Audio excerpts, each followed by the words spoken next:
Muy buenos días a todos. Quiero profundamente agradecer al comité organizador por la posibilidad de estar aquí compartiendo con ustedes. DOHAT es un tema que me apasiona y que llevo 15 años trabajando en diferentes aspectos de estas preguntas más que respuestas que tenemos en relación a programación fetal. Y bueno, agradezco también al doctor Huawei por la oportunidad de venir a compartir con ustedes las cosas que hacemos en conjunto en el laboratorio.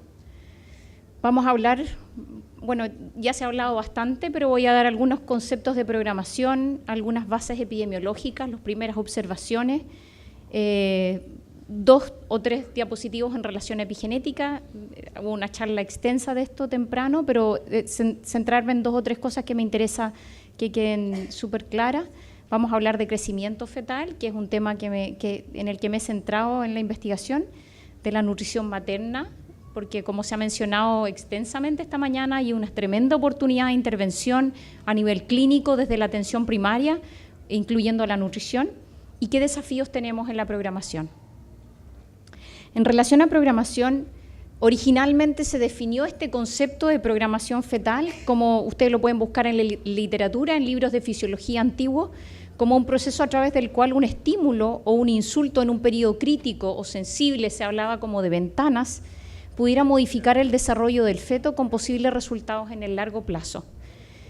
Estos estudios originalmente fueron liderados en el campo de la medicina moderna por el doctor Barker, David Barker, de la Universidad de Southampton, en el sur de Inglaterra, a quien también tuve el placer de conocer y de visitar en Inglaterra, y él vino a Chile un par de veces también. Nos juntamos en una oportunidad aquí en Buenos Aires, en un trabajo de comisiones también, con el doctor Huawei incluido.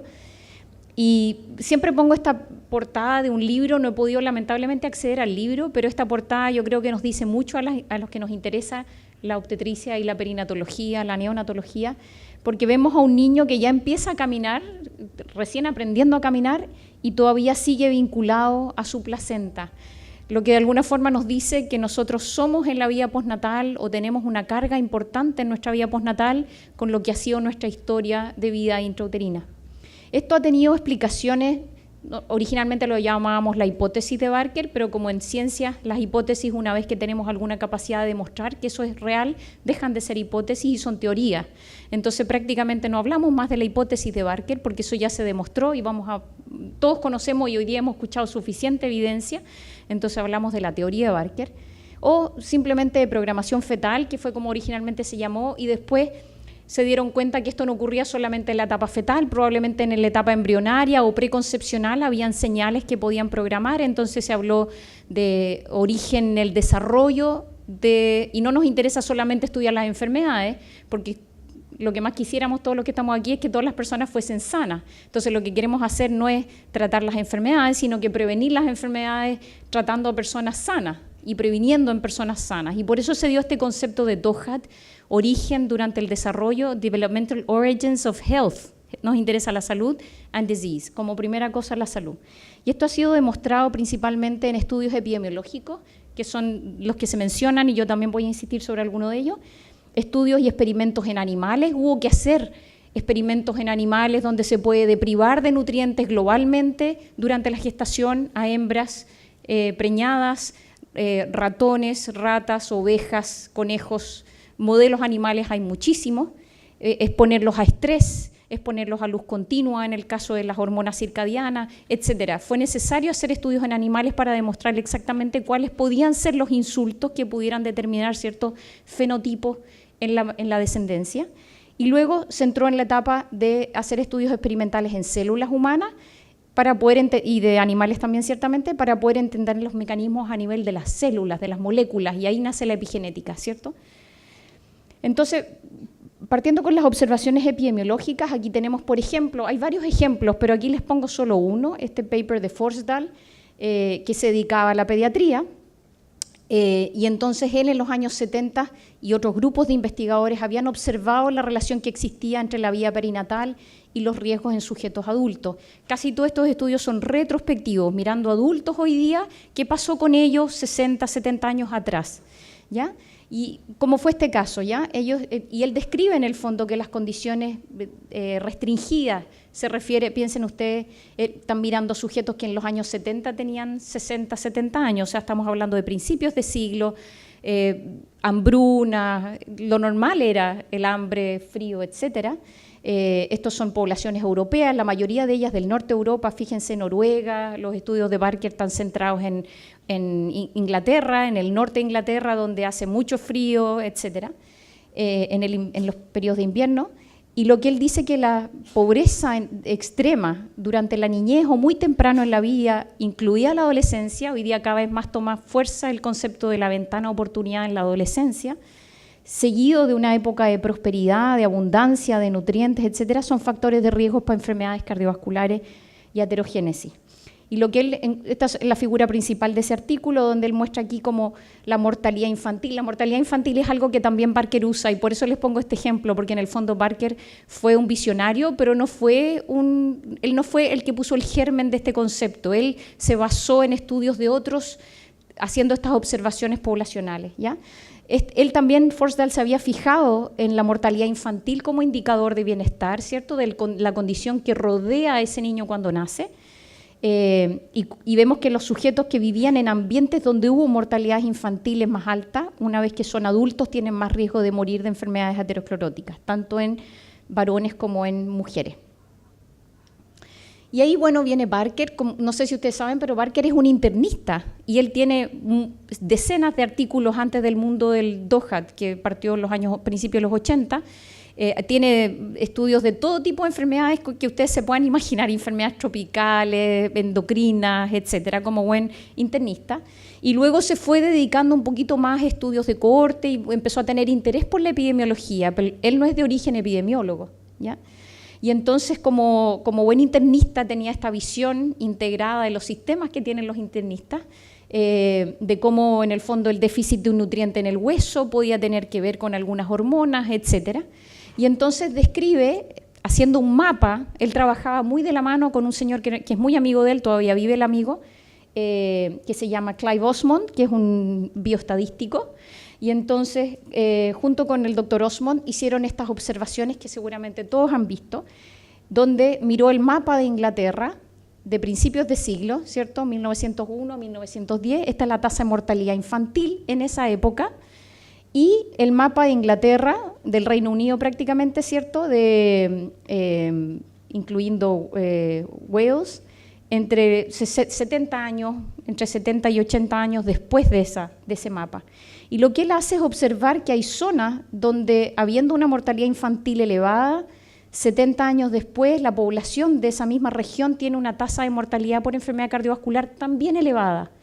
Entonces pensó, esto no puede ser una casualidad, Forsdal había descrito esto, yo vuelvo a verlo, esto no puede ser, hoy día no podríamos hacer este tipo de estudios porque la gente se mueve por el mundo muchísimo, cuántos argentinos están dispersos por el planeta, cuántos chilenos hay por todos lados, la gente nace en una ciudad, se va a estudiar a otra, se casa, se va a otro país.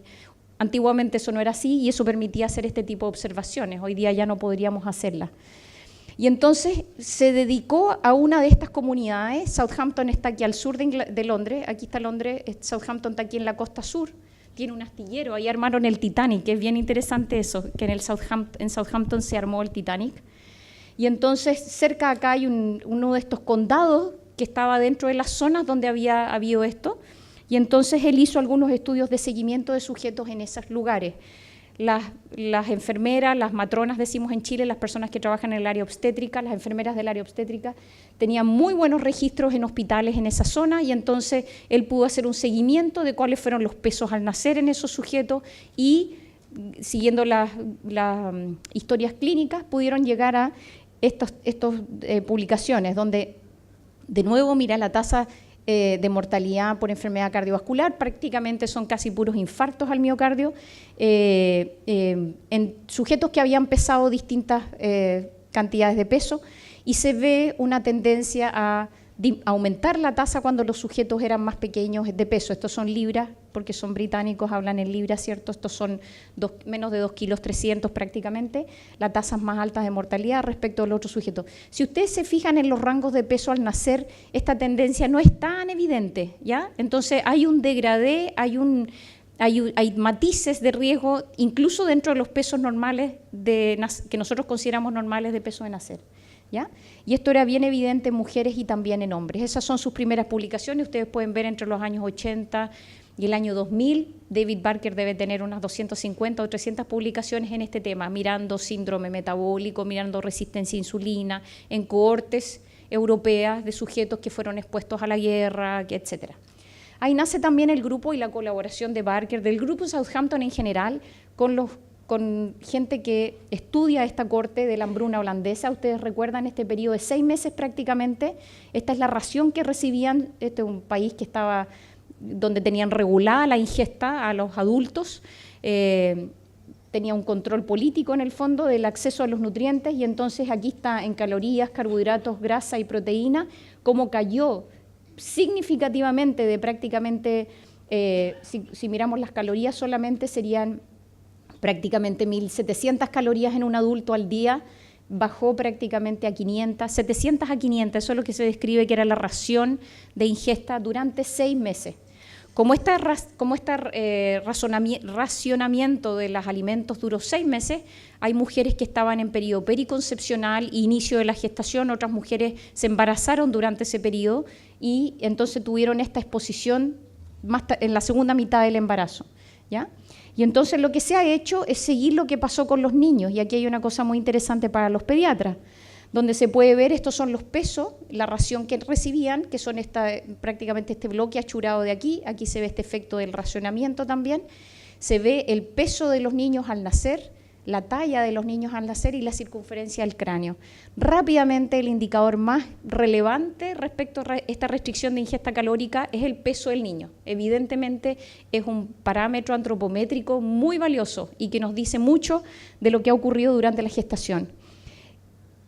Prácticamente en paralelo a eso se afecta la talla de los niños al nacer y tiene un efecto, fíjense, quizás un poquito más profundo, incluso en algunos momentos la circunferencia del cráneo va de la mano con ello.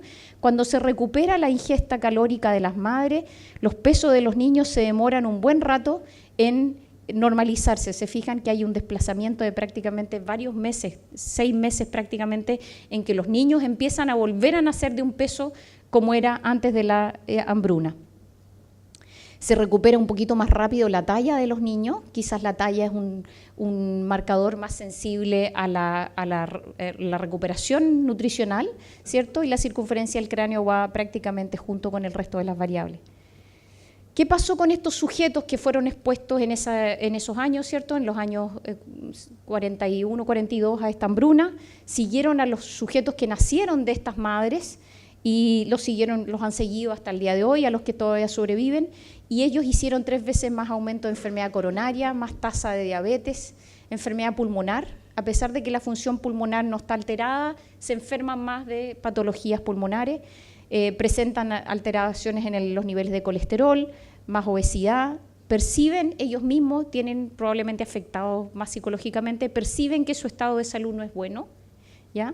Les han hecho un montón de encuestas psicológicas también, tienen alteraciones en la coagulación, microalbuminuria, independiente de la hipertensión, la enfermedad coronaria. No hubo asociación en la exposición a la hambruna e hipertensión, sin embargo, cuando estos sujetos se enfrentan a estrés, tienen una respuesta alterada, o sea, se eleva la presión más consistentemente frente a un fenómeno de estrés. Esto de alguna forma pone en evidencia que hay momentos de la vida donde hay momentos durante la gestación donde hubo diferentes graduaciones del efecto. Han estudiado separadamente a los sujetos que fueron expuestos en la primera mitad del embarazo a esta disminución de nutrientes y a los que fueron expuestos tardíamente. Escuché que alguien antes habló de esto también.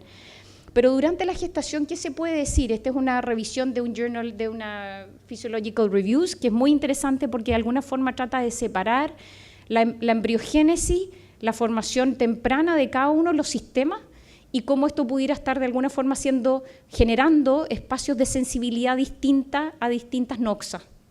Y entonces, temprano, Primero un punto, no sé si el doctor lo trató en la mañana, pero en el periodo preimplantacional hay una demetilación completa del DNA. Los ovocitos antes de la fecundación o en ese proceso de fecundación y antes de la implantación se pierden las marcas epigenéticas, las marcas, los cambios químicos sobre el DNA que de alguna forma le dan la plasticidad a los genes y se vuelven a heredar o se vuelven a incorporar estas modificaciones en una forma independiente a lo que era el patrón de origen del papá o de la mamá, ¿ya? El feto adquiere, o el embrión a esa altura adquiere su propio patrón de metilación, ¿ya? Independiente del patrón que tenía de la madre o el padre. Y entonces, si dividimos la gestación en tres periodos, temprano en la gestación, uno de los órganos, y todos sabemos porque rápidamente podemos ocultar latidos cardíacos positivos, es el sistema cardiovascular.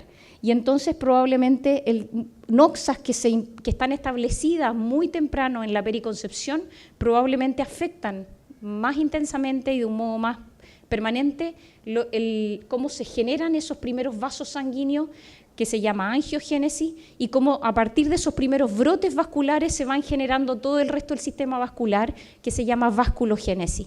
De modo que hay vías de señalización que son súper importantes para estos dos procesos y probablemente ¿se pueden afectar a lo largo de la vida? Sí, pero probablemente en este periodo una noxa va a afectar más fuertemente y por eso es tan interesante asociar esto con los estudios de Barker.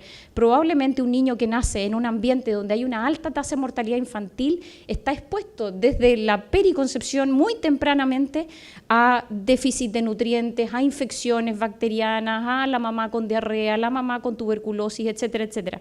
Entonces, tiene mucho sentido entender la embriología y los momentos de exposición y cómo pueden haber algunas marcas órgano-específicas.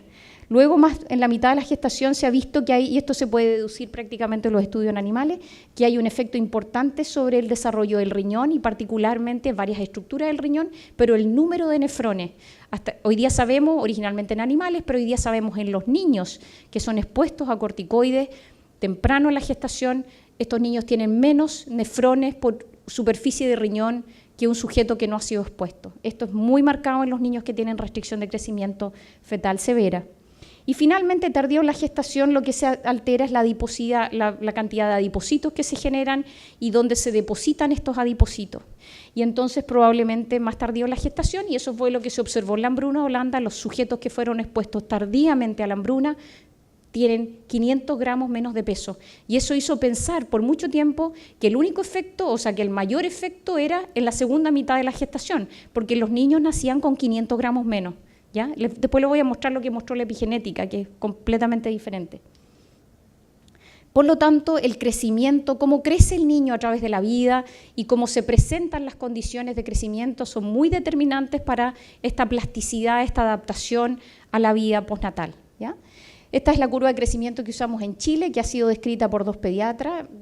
Hemos tenido varias, esta es la que usamos por los últimos 3-4 años, que se llama Alarcón-Pitaluga, donde tenemos las semanas de gestación y el peso al nacer, y clasificamos a todos los niños chilenos, y me imagino los argentinos tienen sus propias tablas en niños grandes para la gestacional, adecuados para la gestacional o pequeños para la gestacional, de acuerdo al percentil para la población descrita.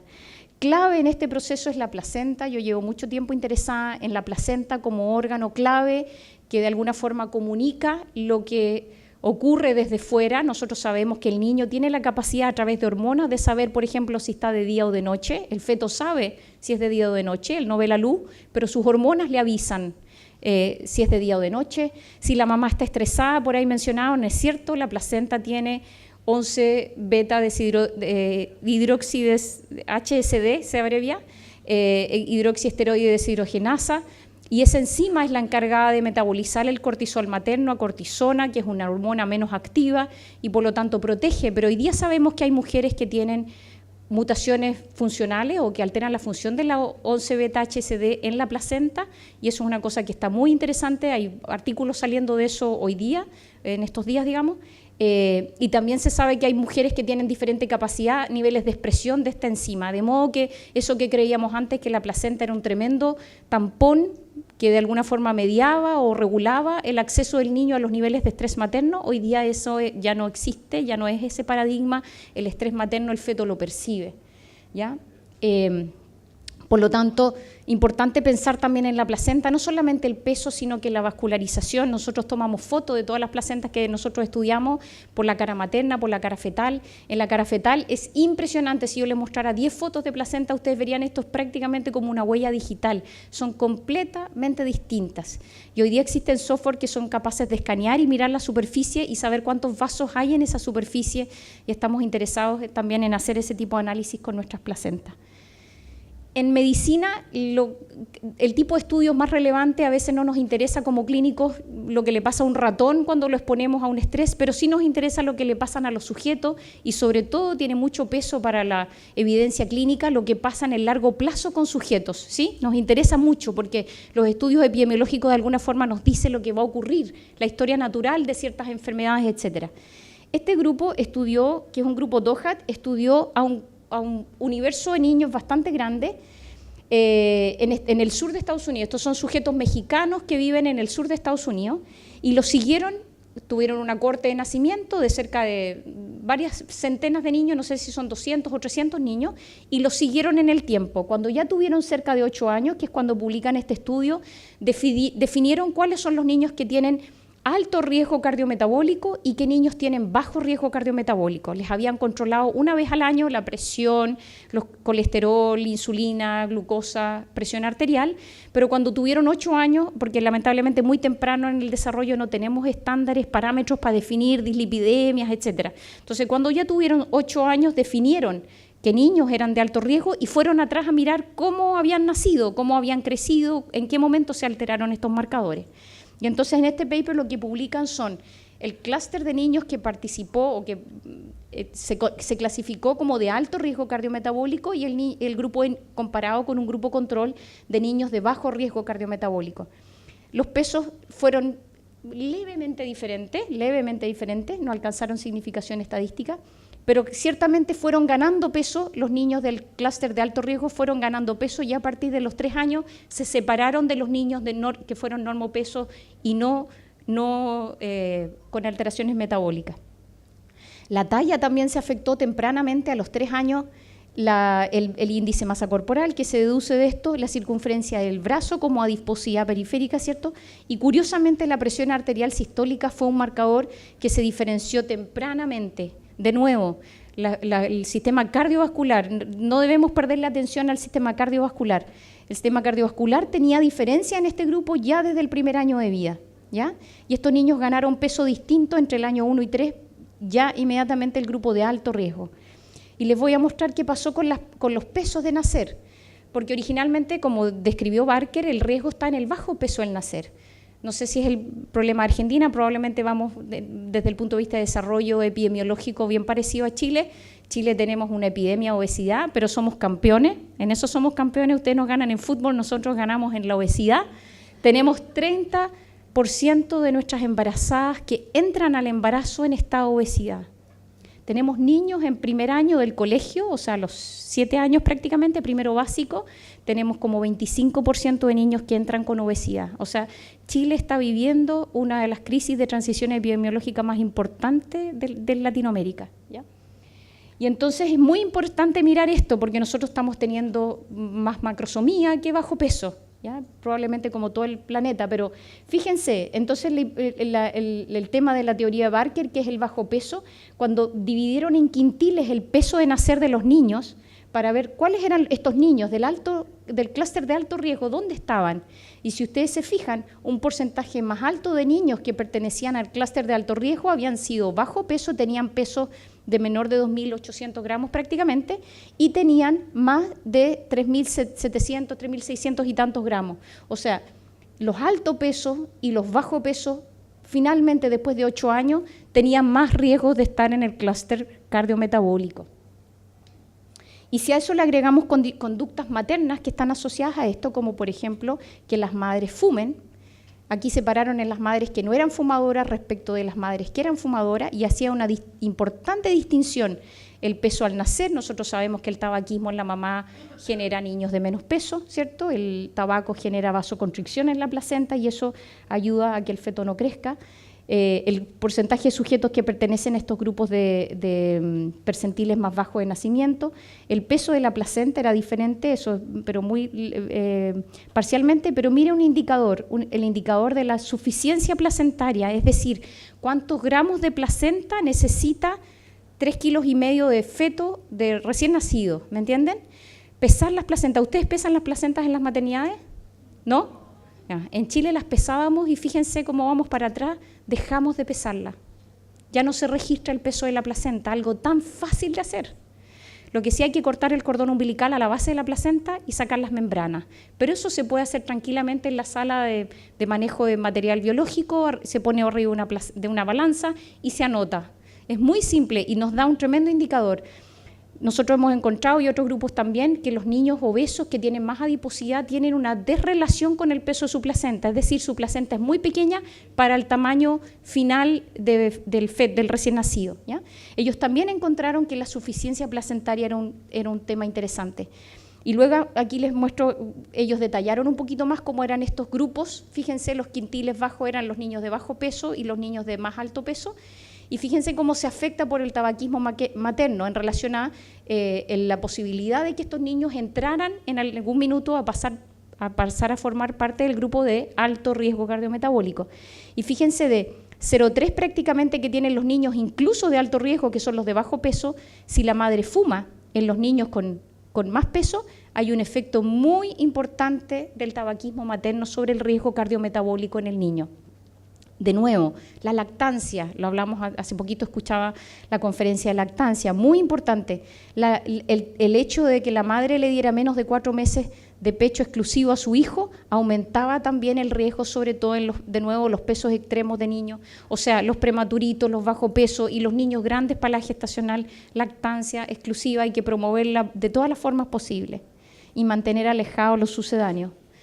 Y aquí es la ganancia de peso de los niños. Esto es un rol de los pediatras súper importante, la tasa de ganancia de peso en los niños cuando son pequeños, ¿cierto? Los niños que ganan peso más rápido, sobre todo si son de estos extremos, pero fíjense, todos los grupos se afectan importantemente en el riesgo de pertenecer a este clúster de alto riesgo cardiometabólico. Resumiendo entonces, DOHAT es este concepto de que hay factores prenatales como la nutrición, la obesidad o el bajo peso, ¿ya? Que casi no lo vemos ya, microbioma, insuficiencia placentaria, etcétera, cómo estos factores que se dan durante la gestación o antes de la gestación pueden estar afectando marcadores en la niñez, marcadores en la vida adulta o incluso en enfermedades terminales, digamos, como, no sé, el cáncer o la obesidad ya establecida, mórbida, etcétera, ¿ya? Y entonces, fíjense, no solamente los factores prenatales, también lo que se dan durante el parto, la niñez temprana, pueden estar afectando lo que está pasando en la vida adulta. Este fenómeno de programación no es solo en el útero, es a través de la vida, ¿ya? Pero ciertamente el más importante y el que pudiera tener efectos de más largo alcance son los que ocurren dentro del útero, por algunas cosas que ya les he mencionado. Entonces, ¿qué pasa aquí? Voy a saltarme a como tratar de enlazar con la epigenética, porque en el fondo le echamos la culpa a la epigenética a todo lo que no podemos explicar, ¿cierto? El ambiente, el estrés de la mamá, epigenética. Hay algunas evidencias de algunos genes que se afectan por niveles de cortisol elevados en la mamá, pero no, la evidencia no es directa. No sabemos si esto después se pasa a la siguiente generación. Cuando se habla de epigenética normalmente se habla de heredable mitóticamente. Lo que quiere decir es que cuando una célula se divide, las células hijas tienen las marcas epigenéticas, pero si de una generación a otra es exactamente la misma marca epigenética la que perdura, eso no ha sido completamente resuelto, ¿ya? Entonces, cuando hablamos de los efectos transgeneracionales, tenemos sospechas, pero así evidencia de que el receptor de la leptina se metila si la mamá, etcétera, y esto, si se lo vamos a medir al niño en el adipocito, igual está marcado, eso nadie lo ha demostrado. Y todos los que estamos en este tema tenemos ese tremendo desafío. Ya les voy a contar algo de lo que nosotros estamos haciendo en ese sentido. Ya hablamos que en la gametogénesis se establece este concepto de programación temprana, ¿cierto? Donde se desmetilan los genes y se vuelven a metilar aquellos genes que tienen este concepto que se llama imprinting. ¿Ustedes conocen el concepto de imprinting? Lo que ocurre con solo algunos genes, no todos los genes, solo unos grupos pequeños de genes son completamente silenciados por el alelo contrario. Por ejemplo, IGF-1 2 es un gen que tiene un imprinting paterno. Solamente expresamos el alelo del papá. El alelo materno se metila completamente, se silencia. Entonces, para ese gen importa lo que nos está transmitiendo el papá. Y aquí hay una cosa que siempre uno juega con eso, porque en el fondo el tamaño del feto tiene mucho que ver con IGF. IGF, el factor símil a insulina tipo 2, determina mucho el crecimiento fetal junto con la insulina. Y el IGF tiene un imprinting paterno. O sea, nosotros podríamos deducir entonces el tamaño del feto. El feto está poniendo toda su fuerza genética en ese gen para que su cría tenga un tamaño adecuado. No estoy pensando solo en humanos, estoy pensando en todas las especies biológicas. Pensemos en los leones, en la sabana africana.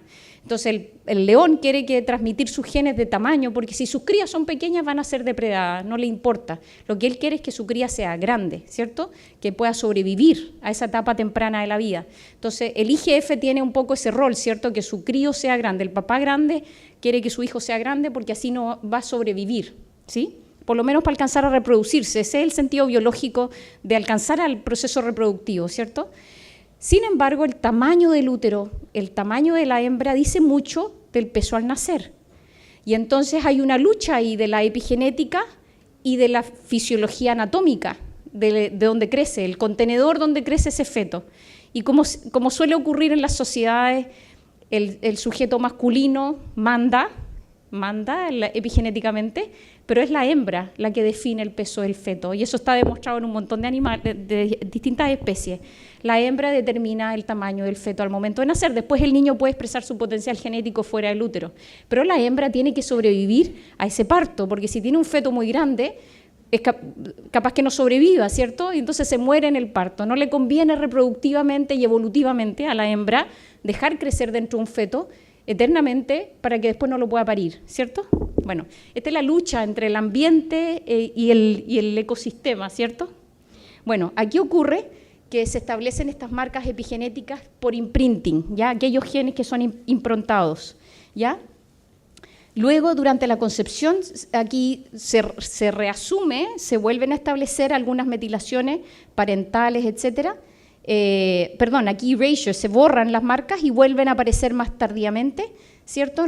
Se determinan los tipos celulares, o sea, de un tipo celular se diferencian diversos tipos celulares que van a ir a formar los distintos órganos, las láminas del embrión y luego los sistemas fisiológicos, ¿cierto? Cardiovascular, renal, etcétera. Y luego, después que el niño nace, se sabe, y esto es hoy día una evidencia, que sabemos que hay una ventana de oportunidad de intervención durante la etapa de maduración sexual, que es la adolescencia, ¿cierto?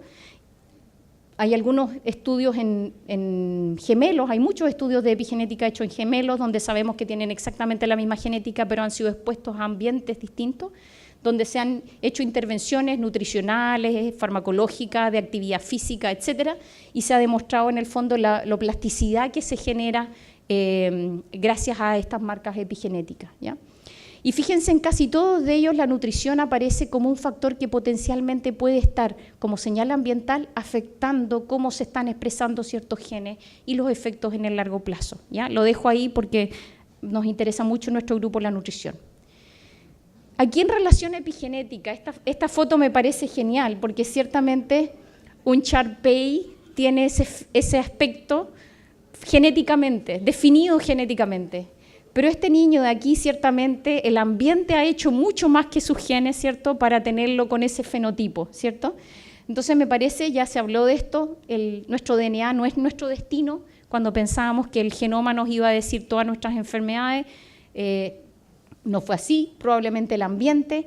Y luego Waddington, Darwin moderno, que se dedicaba al proceso reproductivo, observó que había genes, un genotipo que expuesto a distintas condiciones ambientales podía generar distintos fenotipos, ¿ya?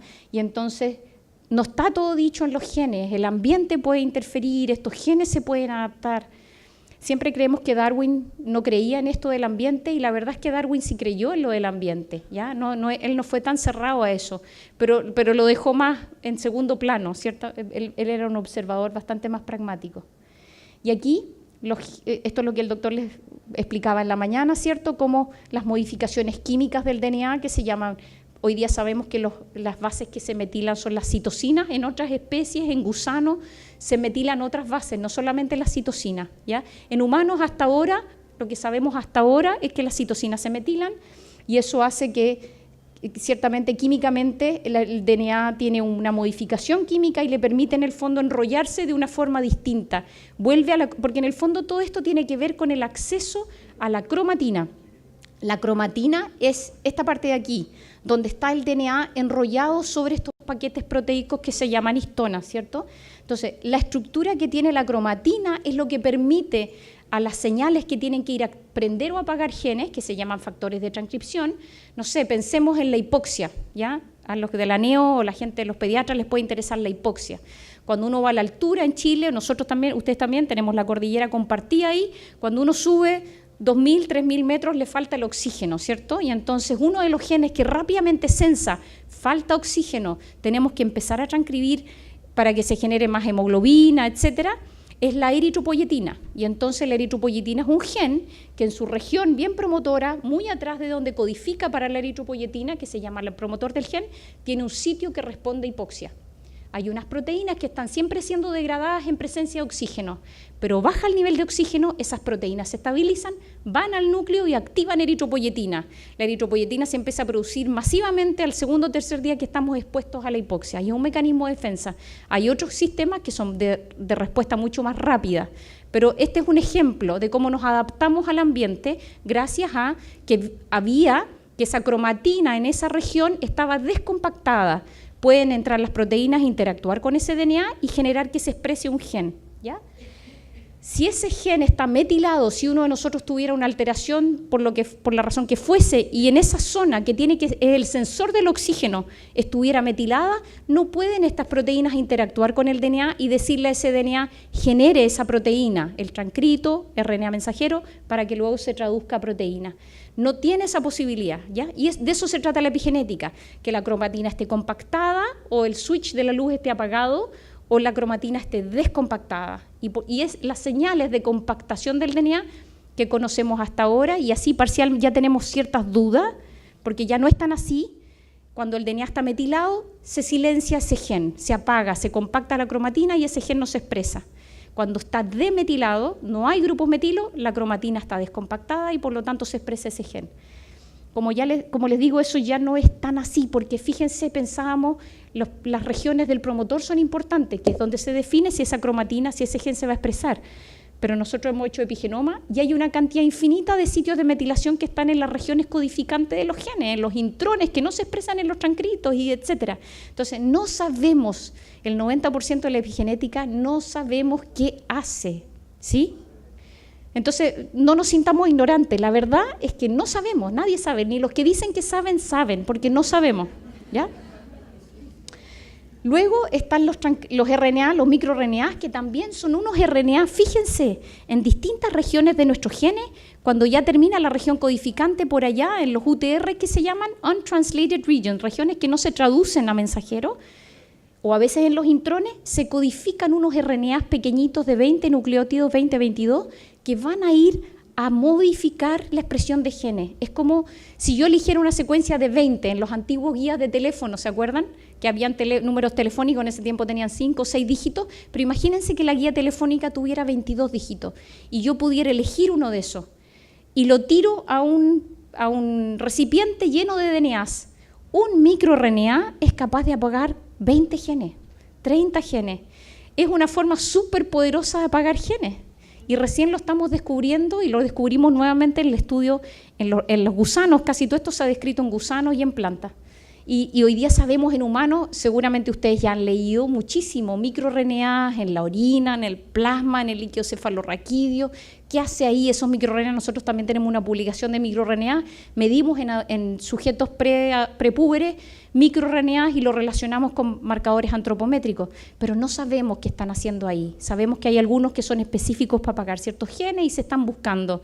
Casi toda la evidencia epigenética viene del cáncer, porque hay mucho de regulación epigenética y cáncer. En desarrollo, en DOHAT, en un congreso DOHAT en Singapur el año 2015, porque son los años impares, el 2015 fue en Singapur, Me tocó presentar en un simposio de como lo nuevo de Doherty epigenética, y los datos que nosotros teníamos en placentas de niños con restricción de crecimiento. Alguien se acercó después y me dijo, primera vez que escucho un dato concreto, porque todos dicen la epigenética, pero nadie ha sido capaz de demostrar qué gen se metila, en qué región y asociado a qué efecto biológico. Eso, de nuevo, les digo, la epigenética es fácil decirlo, pero la verdad es que la evidencia es bien limitada todavía, ¿ya? Y por supuesto las histonas mismas. Fíjense, para hacerlo más complejo, estas histonas, estos paquetes de histonas se modifican químicamente y también participan de ese proceso de cerrar y abrir la cromatina. Y son tan complejas las diferencias porque algunos residuos aminoácidos se modifican, se ubiquitinan, se fosforilan, etcétera. Millones de modificaciones químicas, y entonces se habla de código de histonas, porque este se prende, este se apaga, este se prende, resultado, ese gen se activa, ¿ya? Pero también es muy complejo, ¿ya? Muy complejo. Esta es una revisión que nosotros tenemos, la pueden revisar en la revista chilena de pediatría un par de años atrás, donde hablamos con detalle para clínicos de cómo son estos mecanismos de modificación epigenética. Y que no olvidemos aquí, hasta aquí estamos hablando solo de la mujer que concibe, que gesta y que pare un niño y después lo cuida. Pero tenemos un rol súper importante del aporte paterno, ¿ya?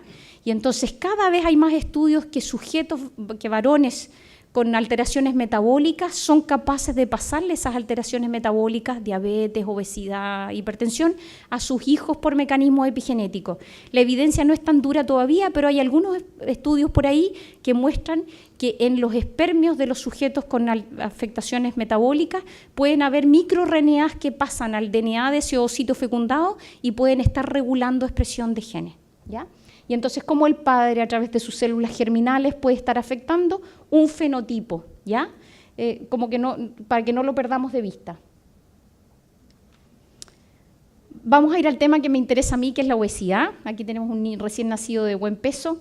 La obesidad es un tema mundial en mujeres de más de 20 años. Fíjense, la OMS muestra, este es el panorama para mujeres de más de 20 años. Tenemos una epidemia de la obesidad. Fíjense, Chile lo hace peor que ustedes, ¿cierto? Tenemos 30 y tantos % de nuestra población está obesa. La prevalencia de obesidad en mujeres en distintos países, prácticamente en Estados Unidos y en algunos otros países desarrollados, es cerca de hasta el 25%, pero estudios en Europa muestran que, fíjense, Inglaterra, que también es el rey de la obesidad en Europa, tiene cerca de 25% de obesidad en gestantes, ¿ya? Hay pocos estudios de obesidad en gestantes. Este es el panorama de Chile, cómo hemos ido ganando mujeres con obesidad, y en la obesidad mórbida ya va cerca del 5% de nuestra población, el sobrepeso, y ha ido disminuyendo el grupo de los normopesos. La obesidad, no necesito explicarles, tiene efectos sobre el niño cuando está presente temprano en la gestación, más tardío o en el momento del parto. Lo que nos interesa a nosotros particularmente es cómo ocurre la programación de la obesidad en el niño, porque lamentablemente por esa mujer adulta me leí 200 papers donde han hecho todo tipo de intervenciones que ustedes se puedan imaginar. ¿Y cuál ha fracasado más que la otra? Llevar a la señora al gimnasio, hacerle dietas, estimularla, ponerle todo tipo de apps para recordarle, etcétera, ponerle un personal trainer, enseñarle a cocinar con cosas más saludables. Nada ha funcionado, nada ha funcionado. De modo que lo que podamos hacer por ese niño probablemente sea más relevante y tendrá más efectos en el largo plazo. Lamentablemente la obesidad de la mamá condiciona la obesidad del niño y por eso es que nos interesa, ¿ya? Además que los sistemas de salud están llenos de sujetos con enfermedades crónicas, todas derivadas probablemente o secundarias o asociadas a la obesidad, y también en los menores a los niños menores de un año, 72% de ellos, de los costos de atención fueron en niños nacidos de mujeres obesas, ¿ya? Entonces, esto está siendo un círculo vicioso de desgaste. Además, si pensamos en las mamás, no solamente en los niños, si pensamos en la mamá, a 10 años lo que se ha visto es que las mujeres que tienen obesidad durante la gestación tienen más resistencia a insulina, síndrome metabólico y bajo HDL, hipertrigliceridemia a los 10 años después de haber tenido su hijo. O sea, ellas siguen, para el resto en adelante siguen muy metabólicas. Y este tema de la obesidad se autoperpetúa. La madre obesa tiene un niño grande para la gestacional que finalmente termina teniendo una trayectoria de crecimiento alterada y termina siendo un niño obeso que finalmente es un adulto obeso, etcétera, ¿ya? Fíjense, 2 veces más riesgo. El odds ratio de este estudio muestra que los niños hijos de madres obesas tienen 2 veces más riesgo de ser grandes para la gestacional.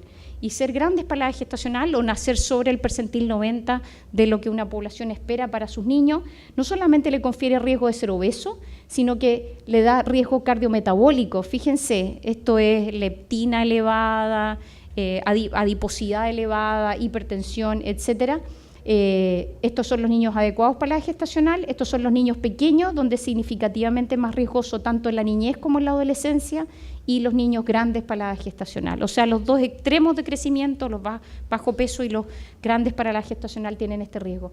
Este es un estudio que estamos publicando nosotros, donde miramos hijos de madres normopeso, hijos de madres obesas, y lo que encontramos, lo que ustedes esperarían, ¿cierto? Las mujeres con obesidad, normalmente la obesidad está asociada, el primer factor de riesgo para ser obesa es haber tenido un hijo antes, ¿ya? El peso residual después de una gestación, eso es una de las marcas más importantes de obesidad en nuestra población. Y entonces lo que se ve es que las mujeres que tienen obesidad tienen un poquito más de edad, son multíparas, ¿cierto? Y ganan más peso de lo que recomienda la OMS para embarazada, la Organización Americana de Medicina. ¿Ya? Tienen niños grandes, la ganancia de peso en la mamá es mayor, tienen más cesáreas, evidentemente, hacen más, las edades gestacionales al parto son iguales porque los tomamos al término, ¿cierto? Los pesos de los niños son significativamente más altos, hay más niños grandes para la gestacional, el índice ponderal estaba elevado, la razón peso-talla del niño, este es un índice peso-talla que solamente no es el índice ponderal, sino que es solo peso partido por talla en metros, que se describió a partir de un estudio que ustedes no sé si han seguido, que se llama Intergrowth 21, que es un estudio muy importante. Ellos han descrito que se asocia a adiposidad. Ellos hicieron PIPOT, pletismografía por desplazamiento de aire, para calcular la masa grasa en los niños, hicieron este índice y tiene una correlación bastante semejante y es de fácil acceso, peso partido por talla. Nosotros lo aplicamos aquí y también encontramos que había una diferencia significativa, por supuesto las placentas más grandes. Lo que hicimos fue separar niños y niñas porque se comportan distintos. Cuando hagamos estudios es una cosa muy importante a considerar. Los niños y las niñas responden muy distintos. Y lo que vemos en nuestro estudio es que se afecta la adiponectina, la leptina, y fíjense, no la insulina como han escrito otros grupos, pero sí leptina y adiponectina, que son 2 adipoquinas que de alguna forma nos están hablando de la adiposidad, ¿cierto? Y se afecta principalmente para la leptina, principalmente las niñas. Fíjense, la leptina es un indicador de adiposidad en niños y niñas, pero se afectan las hijas de madres obesas más que los hijos de madres obesas.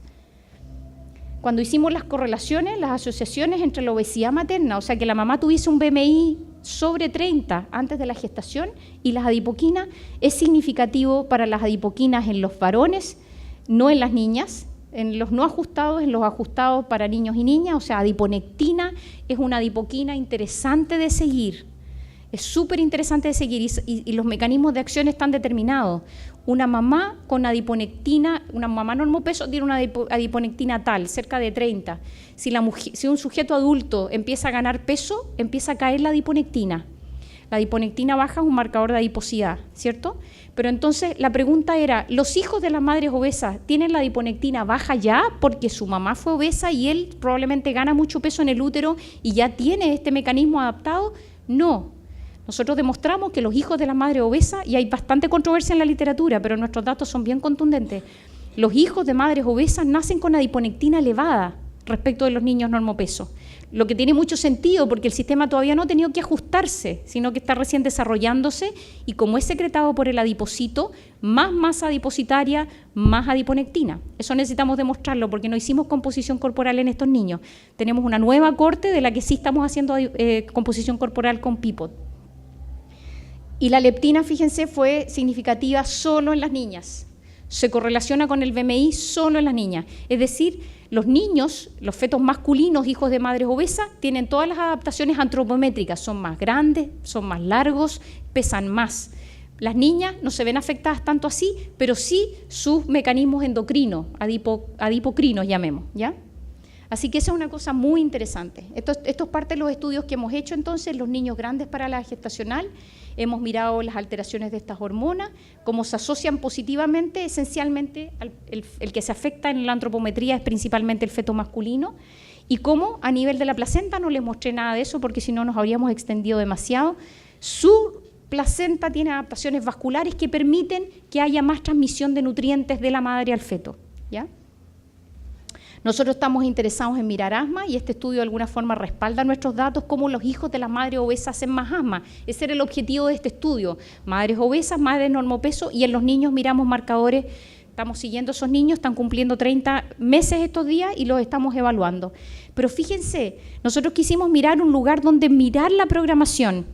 Como en humanos tenemos poco acceso al adipocito, que habría sido nuestro foco de interés, no podemos hacer biopsias de adipocitos en estos niños, pero sí de las células de la sangre. Entonces, ¿qué tipo celular de la sangre podemos adquirir fácilmente? Se expresa altamente en los niños, etcétera. Definimos que íbamos a trabajar con los monocitos.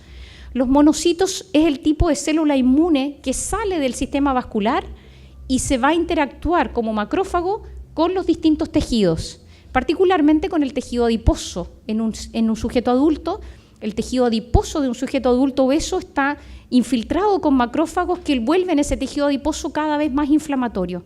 Y entonces quisimos estudiar si el monocito de los hijos de la madre obesa ya tenía marcas de adiposidad, de respuestas alteradas, etcétera.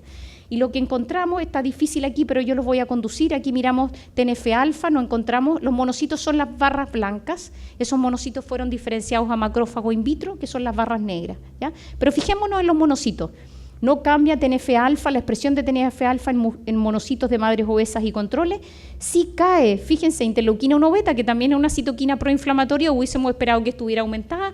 Sorpresa, no, está disminuida, hay menos interleuquina 1 beta en los monocitos de los hijos de las madres obesas.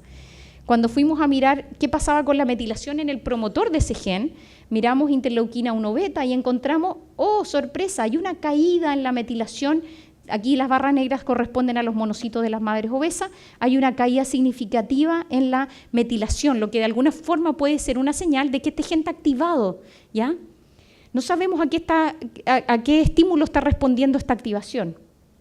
Cuando miramos otros genes proinflamatorios, miramos de los antiinflamatorios, fíjense, interleuquina 10, está disminuida su expresión, y cuando fuimos a mirar el patrón de metilación, 3 distintas CpGs, porque las que se metilan son citocinas que están al lado de guaninas, se llaman CpGs, miramos 3 distintas CpGs en el promotor de este gen y encontramos que en los hijos de las madres obesas hay significativamente menos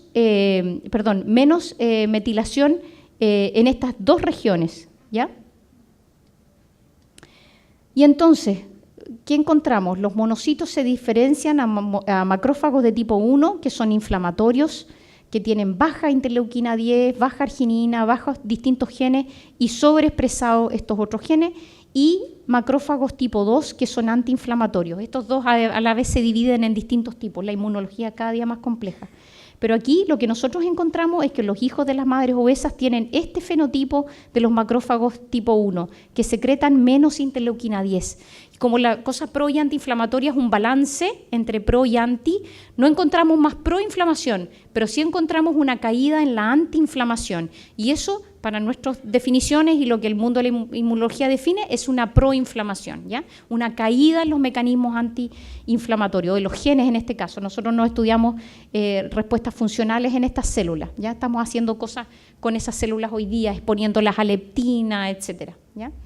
Y hicimos epigenoma en estos monocitos hijos de madres normopesos y obesas y encontramos que hay una serie de genes que están asociados o que interactúan físicamente entre ellos, y entre ellos podemos encontrar algunas vías de señal que tienen que ver con la insulina y la leptina. Así que estamos centrándonos en esos genes y tratando de definir en toda nuestra corte, que son cerca de 120 niños por cada grupo, si es consistente, si estos cambios epigenéticos son consistentes en el resto de la corte, ¿ya? Así que esperamos poder publicar esos datos. Hasta aquí les he contado que las adipoquinas son mayores en hijos de madres con obesidad al primer trimestre de la gestación y no encontramos cambios en la citoquina. No les conté, pero las citoquinas medimos como 15, ninguna cambió.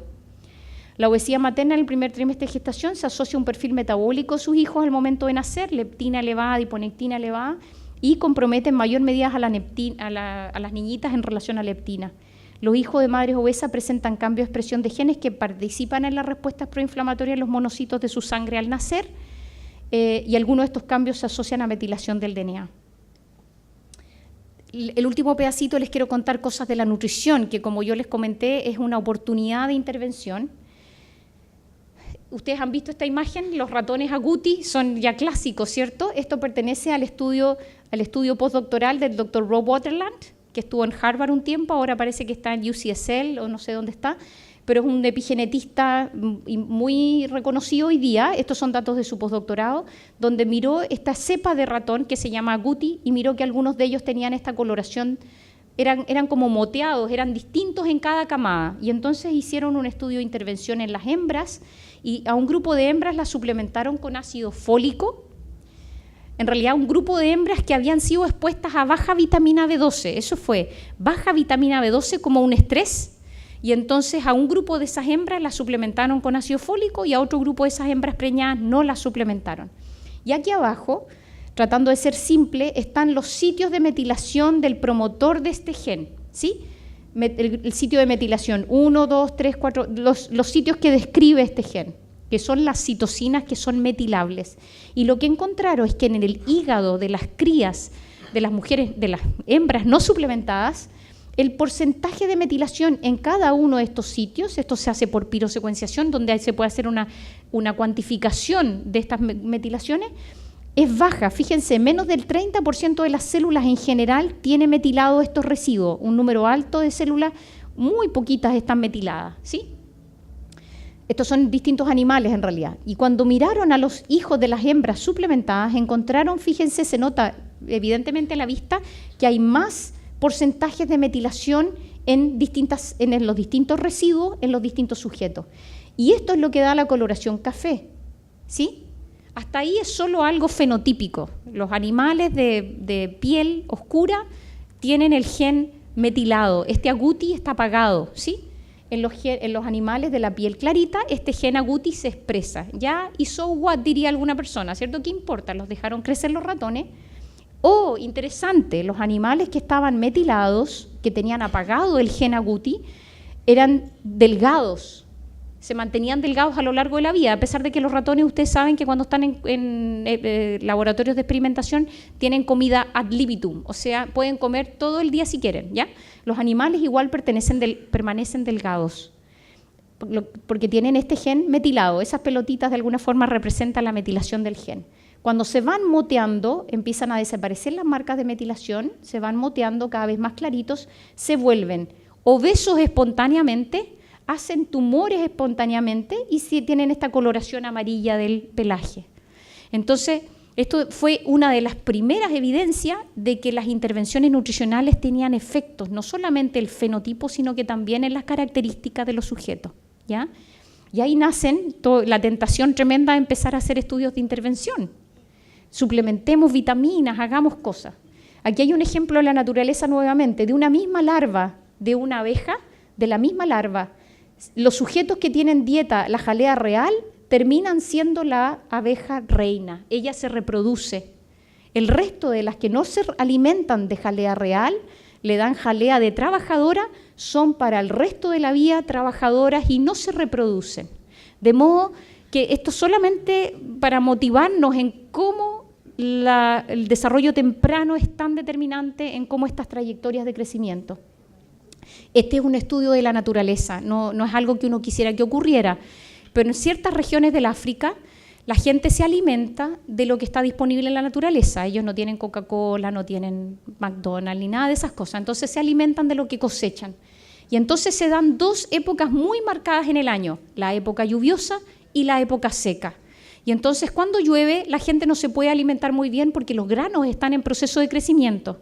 Pero en la época seca, cuando ya deja de llover y entonces los granos se pueden cosechar, qué sé yo, la avena, las legumbres, qué sé yo, lo que ellos comen, se puede cosechar y entonces se alimentan. Entonces un grupo de británicos y de distintas partes del mundo que tiene un centro de investigaciones en Ruanda,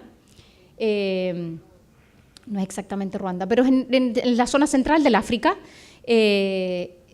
establecieron entonces un grupo, una cohorte de embarazadas que cuando ellas consultaran con un test de embarazo o por un test de embarazo y el test de embarazo estuviera positivo en la época de la lluvia o en la época de la sequía, es decir, en la época de la hambruna, llamémoslo así, una restricción de la variedad de la ingesta respecto a una época en que se alimentan más ricamente, iban a incluirlas en una cohorte de seguimiento. Y lo que hicieron fue esperar que nacieran los niños y en la sangre del cordón de los niños les hicieron una metabolómica, o sea, miraron los metabolitos que estaban presentes en el plasma de esos niños al nacer.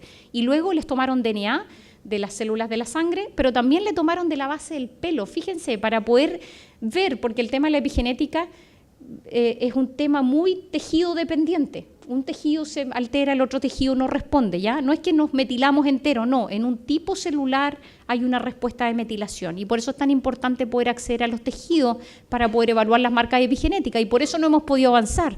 No podemos decir que el adipocito de un sujeto obeso está metilado, a menos que le hiciéramos biopsia a 200 sujetos de su adipocito. En las cirugías bariátricas podremos acceder, pero es complejo, se fijan porque es compleja la epigenética desde el punto de vista de los humanos. Pero en este caso lo que hicieron fue el metaboloma y lo que encontraron ahí, fíjense, es casi, nosotros llamamos en genética se llama palindrómica, donde está amarillo acá, principalmente amarillo, está fuertemente azul aquí y es al revés. O sea, uno podría distinguir dos poblaciones solo por el metaboloma. ¿Cómo era su mamá? ¿En qué época la gestó su mamá? Uno le podría tomar una muestra de sangre, meterlo al HPLC y podríamos identificar estos metabolitos, decir su madre lo concibió cuando era época lluvia o cuando era época de sequía. Fíjense, es muy distintivo y aquí está con asterisco los que cambian. Fíjense, la vitamina B2 es contrariamente en un grupo y en otro, los folatos, la relación SAM-SAT, la betanina, dimetilguanina, etcétera, ¿ya? O sea, son completamente distintos. Aquí está la B12, por ejemplo, la B12 no era distinta entre los grupos, pero la B12 activa era distinta entre los grupos, ¿ya? La homocisteína era contraria entre los grupos, etcétera, ¿ya? Era más elevada, fíjense, la homocisteína, que es un marcador de riesgo cardiovascular, estaba elevada porque el azul significa elevada, amarillo significa disminuida, la homocisteína estaba disminuida en los sujetos que estaban en la época de la hambruna. Lo que hicieron fue mirar 6 genes que son dependientes de metilación, así como les mostraba antes que la GUTI determinaba un fenotipo, se sabe que en nuestro genoma existen 6 o 7 o 8 genes que son muy dependientes de metilación. Y lo que hicieron fue mirar estos genes, y aquí hay un resumen de todos los genes que ellos miraron, y lo que encontraron es que había un aumento de la metilación, este es el Z, ¿cierto? Hay un aumento significativo de la metilación durante la época de lluvia, es decir, durante la época de hambruna. Se apagan ciertos genes. ¿Qué hacen estos genes? Eso está por resolverse, pero esos genes que son sensores de metilación están aumentados, ¿ya? Otro grupo, nosotros estamos interesados, como les mencioné antes, tanto en los niños grandes para la gestacional como en los pequeños, y hace algunos años aparece en una super revista que se llama Nature Communications, un tipo, en realidad es un postdoc de un laboratorio del Albert Einstein, que se interesó en este concepto de los extremos fenotípicos y lo que hizo fue un metiloma en el fondo de los sujetos grandes versus los pequeños comparado con un grupo control. Y aquí tiene lo que pasa en el grupo control, aquí tiene lo que pasa en el grupo pequeño y grande para la gestacional. Este paper es bien complejo para el que lo quiera mirar y sacó 2 papers seguidos en Nature Communications este chiquillo. Y fíjense lo que encuentra, en la zona amarilla está la hipermetilación de genes globales, y en la zona azul está la hipometilación. Lo que encuentra en el grupo control es que estas células precursoras, fíjense, estas son células progenitoras hematopoyéticas, ni siquiera son células que ya están diferenciadas, es un linaje de células. Es decir, en los gérmenes de los tipos celulares ya podemos definir que va a haber efectos en la diferenciación celular, ¿ya?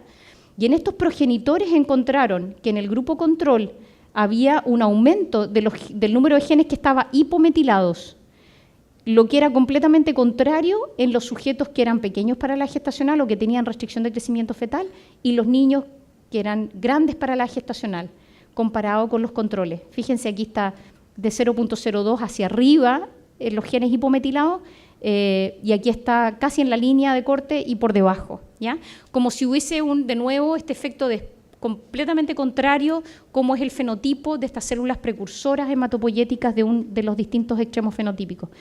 Nosotros en nuestro laboratorio hemos estudiado este gen, que es un gen importante en la vasculogénesis y angiogénesis placentaria, sistémica en realidad, pero lo miramos en la placenta porque es un tejido al que podemos acceder humano y que nos dice, yo siempre digo que es como la caja negra del embarazo, ¿cierto? Nace el niño y la placenta estuvo ahí todo el tiempo y sabe exactamente todo lo que pasó y probablemente ella también se afectó por esas condiciones, de modo que le podemos hacer preguntas a la placenta y ese tejido se desecha. Entonces es una oportunidad de contestar a preguntas relevantes. En eso el doctor Barker fue muy de previsor. Y entonces lo que encontramos es que este gen ENOS, en estas condiciones, el endotelio de las arterias umbilicales, fíjense, las arterias son aquellas que de alguna forma controlan el flujo, ¿ya? De hecho, cuando se altera el flujo en las arterias umbilicales, ese feto lo sacan, ¿cierto? Porque no puede estar dentro del útero, ¿ya? Entonces las arterias, sacamos el endotelio de las arterias umbilicales y lo que encontramos es que este gen está diferencialmente expresado tanto en los niños pequeños como en los niños grandes. Y cuando fuimos a mirar el promotor del gen, miramos un montón de sitios de metilación. Esto es parte de la tesis doctoral del doctor Bernardo Krause, que hizo el doctorado en mi laboratorio. Encontramos que los niños pequeños y grandes, ambos, tienen demetilado este sitio 352, que es donde se une un factor de transcripción, que se llama SP2, que es importante para la transcripción de este gen. Nosotros no hemos mirado si es que ese factor de transcripción efectivamente se une a ese sitio o no se une más eficientemente en los niños grandes o pequeños, pero sí hay marcas epigenéticas, o sea, hay cambios en la metilación en ese sitio, ¿ya? Y aquí, para retomar lo de la hambruna holandesa, les dije que el peso se había afectado, pero fíjense lo que dice la epigenética. Los sujetos que fueron periconcepcionalmente expuestos, cuyo peso no se afectaron, fueron los que tuvieron, cambios en las distintas regiones de promotoras del IGF-2, de este factor de crecimiento similar a insulina. Estudiaron distintas CPG y encontraron que para todas ellas había diferencia cuando lo comparaban con el grupo control. No así a los que se pusieron tardíamente en la gestación, cuyos pesos de nacer sí estuvieron afectados. De modo que cuando vemos un niño que no tiene un efecto sobre su peso de nacimiento, no podemos deducir que no tiene una adaptación epigenética, porque pueden haber señales y cosas que no vemos, ¿sí?, que están afectadas. Para llevarnos a la casa, estudios clínicos muestran que estas modificaciones epigenéticas, esencialmente, epigenética suena bonito, pero lo que se ha estudiado esencialmente es la metilación del DNA. Que estas marcas pueden ser persistentes en el tiempo. Si yo miro a un sujeto en el tiempo, algunas de esas marcas permanecen, que son específicas de exposición. Por ejemplo, esto se sabe por la exposición al tabaco. Un fumador tiene alterados ciertos genes y si sigue fumando se mantiene, ¿ya? Incluso si deja de fumar, algunas de esas marcas epigenéticas permanecen. Se correlacionan con la intensidad de la exposición. Por ejemplo, con el tabaco se ha visto eso. Preceden a la evidencia histológica y por eso son tan ambicionados en el mundo de la biomedicina, porque podemos usarlos de marcadores. Si encontráramos que algún microRNA en la sangre o que un gen en las células, en los monocitos o en los linfocitos T estuviera metilada, es señal de que ese niño tiene riesgo de una alteración metabólica, podríamos hacer intervenciones tempranas, ¿cierto? Y por eso son tan buscadas. Preceden estas evidencias a lo que estamos acostumbrados y alteran vías metabólicas involucradas en la etiología de algunas enfermedades específicas. ¿Ya? Lo que les acabo de decir de nutrición, la exposición nutricional puede alterar el epigenoma, ya lo vimos, ¿cierto? Llevan cambios a función. La plasticidad epigenética es gen específica y continúa más allá del desarrollo. La metilación del DNA en algunos loci específicos se asocia con riesgos diferenciales de enfermedad y pueden ser modificados por intervenciones nutricionales. La variación epigenética puede ser una consideración importante para desarrollar recomendaciones nutricionales personalizadas y la nutrición es probablemente un factor ambiental más importante que además de modular la expresión de genes que participan en algunas vías metabólicas asociadas a algunas enfermedades crónicas, ¿ya? Y yo creo que estas son las dos últimas diapositivas, solamente para decirles en el fondo el proceso de plasticidad celular, llamémoslo así, es muy fuerte al inicio del desarrollo, ¿cierto? Y va disminuyendo nuestra capacidad de adaptarnos al ambiente y ciertamente los efectos de un estilo de vida alterada, el sedentarismo, etcétera, tiene efectos más tardíos en la vida que temprano, pero parte muy temprano, así que cuidar a los niños de estar todo el día sentados viendo televisión. Y fíjense, la trayectoria del riesgo va aumentando, solamente va aumentando a través de la vida. Por lo tanto, las intervenciones, estos puntos verdes aquí, las intervenciones que van a ser más rentables desde cualquier punto de vista están durante la gestación, o si lo queremos mirar todavía más atrás, en nuestras adolescentes, porque ellas están en el pic de la maduración sexual y por lo tanto las intervenciones en mujeres jóvenes y hombres jóvenes es donde vamos a tener mayores beneficios y rentabilidades en el largo plazo, que es la generación siguiente. Si nosotros educáramos a nuestras adolescentes a alimentarse bien, a tener una vida activa, probablemente van a ser mujeres gestantes más sanas y van a tener a hijos en la siguiente generación también más sana. O sea, cualquier intervención en el ciclo vital son beneficiosas, pero los efectos en el largo plazo se van amplificando. Si es que logramos cambiar esta pendiente, la cambiamos muy temprano y entonces los efectos son muy importantes, son muy importantes. Por eso dice hacer screening en los adultos, etcétera, o las intervenciones quizás es muy tarde y los efectos que se pueden lograr son muy pequeñitos respecto de hacer intervenciones más tempranas. Aquí solamente dos cosas. Opciones de intervención en el ciclo vital, las suplementaciones nutricionales, la doctora Sabatelli habló de eso, me parece muy relevante, particularmente en mujeres en edad fértil, suplementación, algunas vitaminas, estudiar micronutrientes para poder suplementar y algunos cambios de conducta, hacer intervenciones integrales. En Estados Unidos está de moda que intervienen a toda la familia, los enseñan a volver a sentarse a la mesa a comer juntos, a preparar la comida juntos, a sentarse a comer juntos. Imagínense el tremendo desgaste que significa para el sistema una persona obesa, así que si podemos evitarlo, intervenir a toda la familia. Gran impacto en adolescentes, es donde podemos tener las mejores rentabilidades, ya les decía, y tienen efectos más perdurables. ¿Ya? Muchas gracias. Esta es una foto de fondo, a agradecer a todos los colaboradores, a los financiamientos internacionales, nacionales, pero fíjense, de fondo están los cirujanos interviniendo sobre mecanismos epigenéticos. Yo creo que ese es como el sueño de la medicina del futuro, ¿cierto? Donde podamos tener esa oportunidad. Muchas gracias por su atención.